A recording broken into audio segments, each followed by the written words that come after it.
Bonjour, nous sommes Beam Robotics. Nous concevons un robot désinfectant utilisant des lumières UVC qui se déplacent de manière intelligente. Nous sommes des futurs ingénieurs passionnés de robotique, d'intelligence artificielle ainsi que d'entrepreneuriat.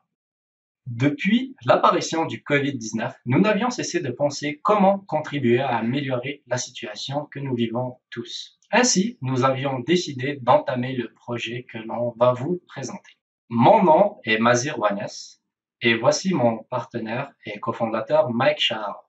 Nous avons fait le stage entrepreneurial ensemble cet été. Le problème actuel est que le Covid-19 est un virus hautement contagieux et peut survivre sur des surfaces pendant des jours.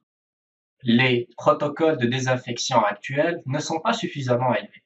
De plus, les lumières de type UVC permettant une désinfection contre les bactéries et les virus, une technologie connue et prouvée en efficacité maintenant depuis des années, pouvant éliminer le Covid en sont extrêmement coûteuses. Recouvrir une surface de la grandeur d'un Walmart nécessiterait des frais avoisinant 2 millions de dollars. Depuis l'apparition du Covid, il y a eu un engouement vers la création de robots pouvant se déplacer avec de telles lumières. Par contre, ceux-ci sont excessivement dispendieux.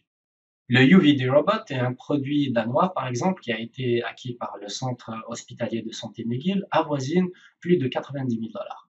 Nous avions donc décidé de concevoir notre propre robot UVC désinfectant. Notre robot se déplace de manière autonome dans les grands espaces publics. De plus, nous nous démarquons en s'appuyant sur la sémantique de l'environnement à désinfecter pour juger si une surface doit être exposée aux lumières UVC ou non. Notre approche permet de toujours générer le meilleur chemin global et donc s'assurer de l'efficacité, le temps et la consommation de batterie du robot. Notre approche est basée sur un mélange hybride de SLAM sémantique et d'apprentissage par renforcement. Notre hypothèse de départ, que l'on a pu vérifier et confirmer, et que lors de nos simulations, est que lorsque l'environnement est cartographié initialement, le robot est capable de mieux naviguer. Ainsi, nous pouvons nous démarquer quant à nos compétiteurs. Grâce à cette approche, on peut omettre plusieurs composantes coûteuses dans notre robot. Le prototype que nous avions conçu a une autonomie de batterie de près de 3 heures. Nous prévoyons des points de recharge dans l'environnement qu'il patrouillera.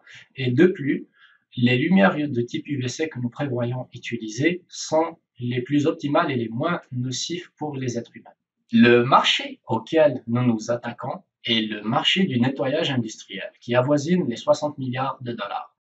Celui-ci est en plein essor et ne cesse de croître, en particulier dans le contexte de la pandémie que nous vivons, dû aux besoins de protocoles de salubrité plus exigeants. Suite à notre recherche de validation client, nous avions compris qu'il y a un besoin d'une désinfection plus approfondie dans les espaces à haut trafic humain, tels que les stations de transport, les épiceries, les pharmacies, etc.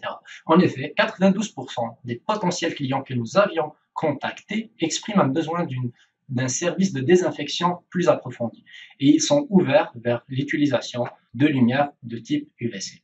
Les solutions de désinfection actuelles sont des robots de désinfection avec lumière UVC qui ne sont pas optimaux dans leur couverture de surface. Il existe aussi des robots de désinfection utilisant des systèmes de vaporisation, mais ceux-ci ne garantissent pas une désinfection complète d'un lieu. Sinon, il y a des équipes de nettoyage industriel traditionnelles, mais celles-ci sont extrêmement coûteuses. Donc, notre solution permet d'avoir un gain en efficacité puisque celle-ci est complètement optimale. Elle permettra d'amener la paix d'esprit chez les entreprises, sachant que leurs lieux sont complètement désinfectés, et tout ceci à un prix concurrentiel. En ce qui est de notre modèle d'affaires, nous prévoyons louer notre produit au départ, puis le vendre. Nous sommes actuellement en cours d'établissement d'un possible partenariat stratégique. Nous voulons aussi approcher le gouvernement afin de nous aider à concevoir notre robot localement, ce qui permettra de contribuer à notre économie interne. Pour ce qui est de notre modélisation financière, vu l'état de notre maturité technologique actuelle, nous sommes confiants de pouvoir mettre des robots en vente d'ici le deuxième trimestre de 2021. Nous prévoyons une expansion assez conservative. Finalement, nous prévoyons continuer à peaufiner notre solution durant l'accélérateur de hardware de Syntec auquel nous avons été sélectionnés. Nous prévoyons conclure un partenariat stratégique prochainement. La technologie sur laquelle nous travaillons peut être utilisée dans d'autres contextes. Nous désirons donc s'étendre là-dessus. Au-delà de ça, durant les 4 derniers mois, nous avions acquis plusieurs connaissances en technologie qui nous seront très utiles dans notre projet. Merci beaucoup.